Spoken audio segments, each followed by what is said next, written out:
というわけで私はメカオジカメラで今日は動画を撮ろうかな。というわけで私はこのリアフェンダーの前側を良くしていきたいと思います。チンとかボロいな。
終わりと始まりができました。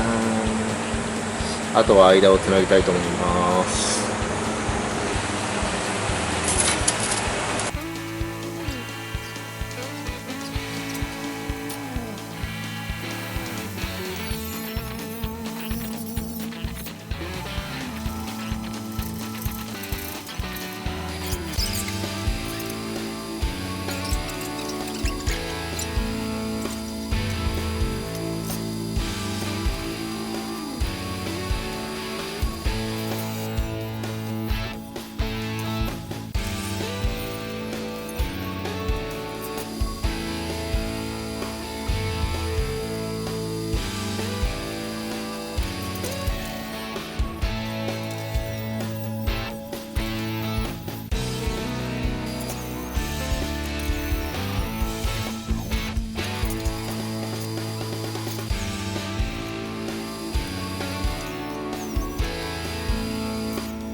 さあというわけで私のリアフェンダーのマイカはこんな感じにつきました。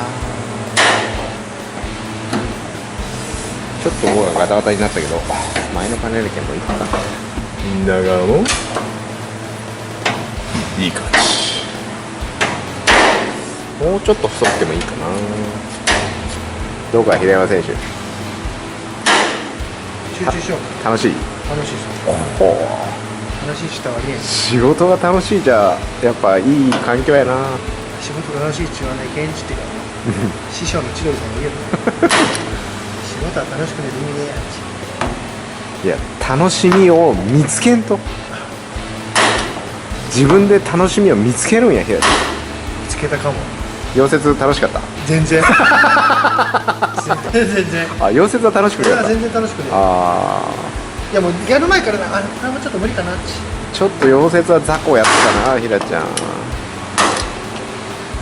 とりあえずそれは終わらせよう今日。